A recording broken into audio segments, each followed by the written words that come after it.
Stephen Pressfield's Gates of Fire was the first book that I ever bought when I had enough money to buy a book, and I read it and actually listened to it on Audible simultaneously while reading that. That's something I do. I often read and listen to books at the same time to help remember certain parts while making mods for Minecraft. It's part of the official Oompaville lore. I've been doing these cool world history videos, and I asked you guys in the last one, I forgot exactly what I said, but it was something. I said, what do you want me to see? What do you want to see on the channel? And a lot of people said the Battle of Thermopylae. I don't remember if that's how you say it, and I'm not gonna look it up. So I'm about to lock in and say it a lot, and probably wrong each time. Now, The Gates of Fire, the book, the novel, is about the Battle of Thermopylae, the Gates of Fire, as they call it. 300, have you ever seen the movie 300 with Gerard Butler and all those other handsome men with juicy cocks? What? Today we're gonna be talking about both the novel and the true, real, legit, actual history. I, Oompaville, PhD, am giving you this. I'm not actually PhD, that was an absolute lie. Gates of Fire, the book, the novel,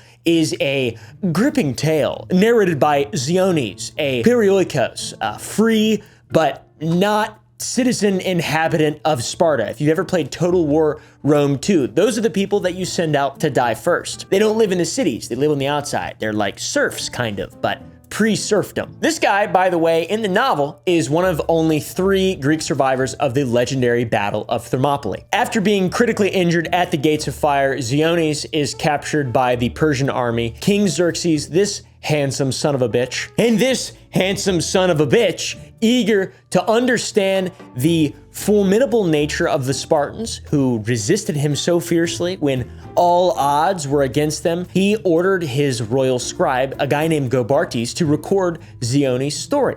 And Ziones' story recounts his journey from the destruction of his hometown to his integration into Spartan society. Orphaned and alone, this young boy made his way to Sparta, where he became a squire to a Spartan warrior. Through this young man's eyes, we witness the rigorous training and unyielding discipline of the Spartans, particularly the agoge. Agoge, the fucking thing they did. Their version of the bar mitzvah or whatever. It's not actually at all like that, but it's, yeah. Oh.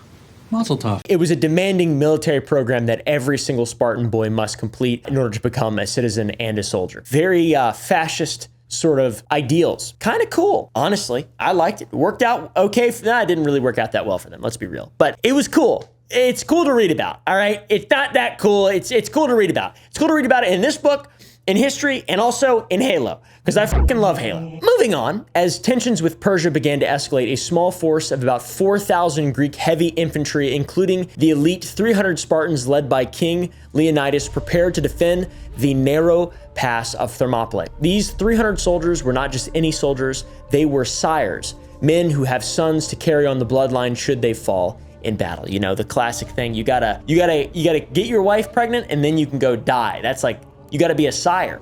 That's the whole shebang.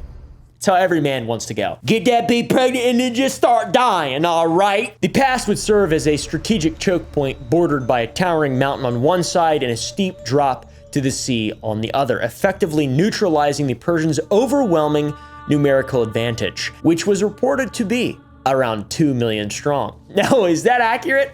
Hey, I'm not sure. I wasn't there, all right? I'm not Ziones, Mr. Xerxes' royal scribe, or whatever the fuck that is. Simultaneously, while this is happening, a naval battle is unfolding at Artemisium, where the Greek fleet strives to prevent the Persian navy from outflanking the army at Thermopylae. The stakes are very, very high. The Greek ships are mostly new and their crews lack experience, yet they face a massive and seasoned Persian fleet. Both sides suffer heavy losses, reflecting the desperation and intensity of the conflict. The novel is amazing. Throughout it, Ziones introduces us to some key Spartan figures. King Leonidas, whose leadership and bravery is unmatched. Polynikes, who I thought was so cool. And then when I finished, I was like, that's awesome that guy was real and that's actually really historical and real. He wasn't real. He was the epitome of the Spartan warrior though. Pretty cool. Alexandros, a young soldier grappling with the pressures of Spartan expectations. Gay! I mean, I'm just kidding, that's a joke. Dionysius, a seasoned officer who became a mentor and moral compass for many young Spartan men or whatever. All their stories intertwine to illustrate values of brotherhood, honor, sacrifice, things that define Spartan culture, and also serfdom, basically. serfdom and just like a blatant disrespect for anyone who isn't a citizen-earned Spartan. Cool. I mean, let's get it done. Because this is a history channel, we're not going to do a full book breakdown because that would be too long, and I don't have that much time. Instead, we're going to immediately pivot into the real history of the Battle of Thermopylae to truly deepen our understanding, my friends. You know who Herodotus was? Okay?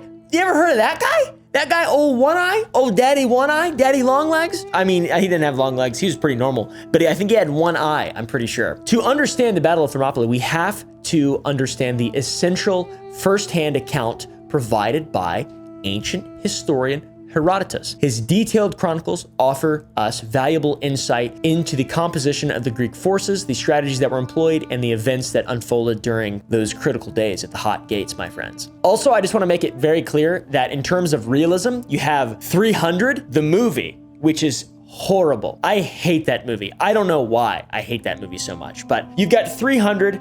Then you've got the movie that parodied 300, just above that in terms of realism. Just kidding. You have the book, and then you've got the actual thing, the book, the novel, Stephen Pressfield. By the way, War of Art, also an excellent book. Not Art of War by Sun Tzu, The War of Art. Anyways, back to Herodotus. According to him, the Greek army that stood against the Persian invasion at Thermopylae was a diverse coalition from various city-states. There were 300 elite Spartan hoplites led by King Leonidas. These warriors were chosen not only for their prowess, but also because each had a living son to carry on their lineage. They were sires. And they fled the field of battle. I've played a lot of Total War Rome too. This status of having sired children guaranteed signified their readiness to sacrifice themselves for the greater good of Sparta and Laconia and Greece and their brothers and their men. Oh, friendship, brotherhood. Everyone touched each other's butts. There were also Arcadians, a contingent of 1,000 men from Tegea and Mantinea, 500 from each place, 120 men from Orchomenos, and 1,000 men from other regions of Arcadia. There were also 400 Corinthians committed to the defensive stand at Thermopylae, 200 warriors from Phlius, a small but dedicated force of 80 men from Mycenae, Mycenaeans. I love that name. I'm not saying it right. I don't care. Boeotians, I don't know how to say that. 700 Thespians who volunteered wholeheartedly, and 400 Thebans whose loyalty was kind of under suspicion due to accusations of siding with the Persians a little bit. Additionally, there were the Locrians of Opus, and 1,000 Phocians were summoned to bolster the defense. The Greeks sent urgent messages to other states emphasizing the imminent threat posed by the Persians and the urge of unity among the city-states against the common enemy. Because Greece, I don't know if you knew about Greece in this time, in the BC times, the individual city-states, they weren't that fond of each other. And it really took a unifying force, a common evil, Xerxes and his men with wicker armor. What a great idea. Let's get 2 million.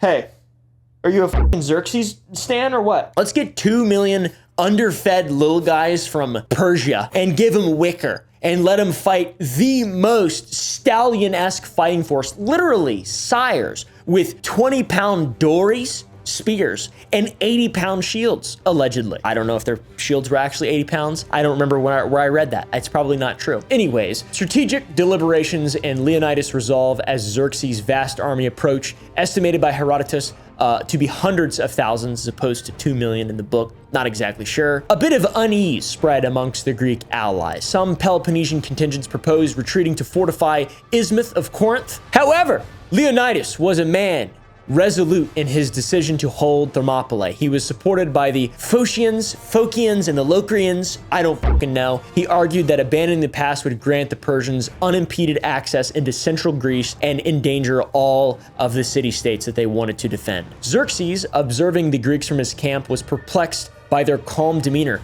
Notably, he saw the Spartans meticulously grooming their hair, a ritual that they performed before battle. They gotta look fucking sexy, dude. They gotta, in the morning, early, first thing, wrestle naked. Second thing, do your hair. Third thing, have sex with your bro. All right, show him your stink portal. Let him touch your hummus cannon. No! God, please, no! Etc. This is history with Oompaville, dude. We're just getting the real shit. Seeking clarity, though, Xerxes summoned Demaratus, a exiled Spartan king, accompanying him. An asshole. Demaratus explained that the Spartans were preparing to fight to the death, showcasing their discipline and fearlessness and their kind of different vibe that they gave off when compared to a lot of the other people that the Persians had rolled through up until this point. Your ass is grass, and I'm gonna mow it. Xerxes found this hard to believe and underestimated the resolve of his opponents. Then we get on into the initial battles. After waiting 4 days for the Greeks to disperse, Xerxes grew impatient, and on the 5th day, he ordered his Medes and Scythians to capture the Greeks alive, confident in his numerical superiority. How do you feel about yourself? My number's bigger than yours. However, the narrow pass completely nullified the numerical advantage. The Greeks, utilizing tight phalanx formations, repelled the assaults effectively. So impressive. Hoplites, I don't know how you fucking say it, dude. I think they say hoplites, form phalanx in Total War Rome 2, but they're also British in Total War Rome 2. And as far as I'm concerned, British people still don't exist, let alone exist in 470 fucking BC. Herodotus noted that the Persians quickly realized that while they had many men,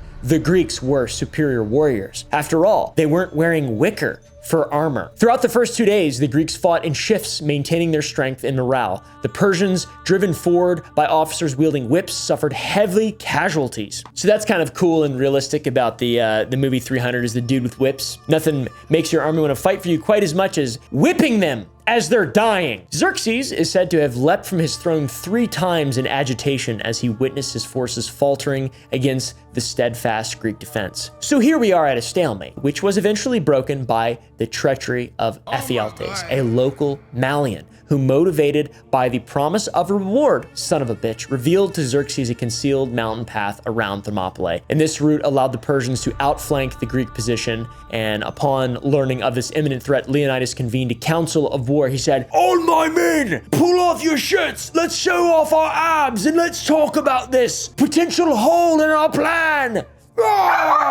Shut up. They quickly recognized that their position was untenable, which means they're all gonna die. He dismissed the majority of the Greek forces to preserve them for future battles. Choosing to remain were his 300 Spartans, the 700 Thespians led by Demophilus, who notably refused to leave in general, and the 400 Thebans, whom Leonidas reportedly kept as hostages due to doubts about their allegiance, which that is pretty funny. He's like, you guys, I don't trust you. You're staying to die with me. You're gonna get killed with me. And they didn't like fight back and kill them from inside.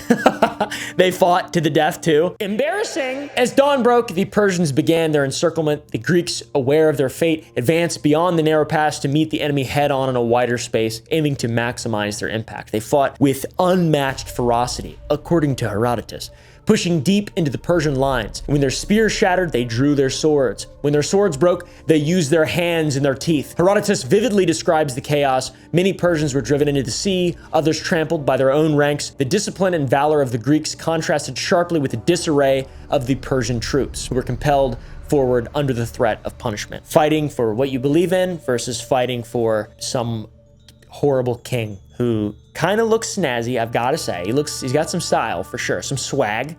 You know, he's a swaggy guy. And then you got Leonidas, badass. Apparently during the fierce combat, King Leonidas fell. A brutal struggle ensued over his body, with both sides recognizing its symbolic importance. The Greek managed to retrieve Leonidas' corpse, an act that further demoralized the Persians and galvanized the Spartans. The remaining Greeks were surrounded on all sides and retreated to a small hill behind the wall that they had initially fortified. Refusing to surrender, they withstood a barrage of Persian arrows until the last man was slain. And their refusal to yield, even in the face of certain death, cemented their legacy. And now I'm talking about them a long time later on YouTube, on the Oompaville History Channel. It is incredible. You don't need a terrible movie. You don't need a really good book to show how awesome this is, what human beings are capable of. You just need the firsthand account of Herodotus, who I'm sure was not a liar.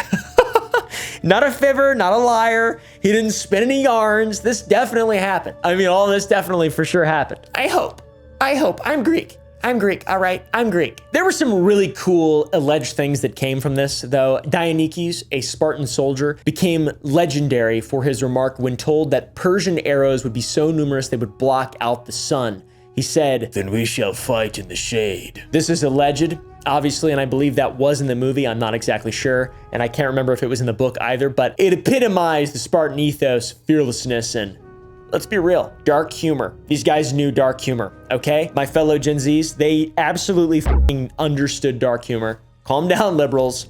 The Persians were liberals, definitely. Another two fellows, Eurytus and Aristodemus, two Spartans who were suffering from severe eye infections. Not exactly how that, sure they got that pink eye, probably eating each other's asses. Let's be real, they were gay as f out there. They were ordered to return home, and Eurytus, upon hearing of the Persian encirclement, demanded his helot, another serf type, to guide him back to the battlefield where he fought and died heroically. That's crazy. Aristodemus chose not to return. He had too much gunk in his eye, and upon his arrival back in Sparta was ostracized, and he faced a lot of criticism. He was labeled a coward until he redeemed himself in later battles. You know, he had gunk in his eyes hurt. Oh, big boo-boo in your eyes. You should be dead in the field. You should have been killed by the Persians. Just kidding, I have no idea. Overall, it's kind of difficult to peel back fact from fiction. They got some real stuff in there. They found some stuff, but other than that, we got a firsthand account from Herodotus. I know I said I was gonna separate the novel from the true history, but really, I think Stephen Pressfield's probably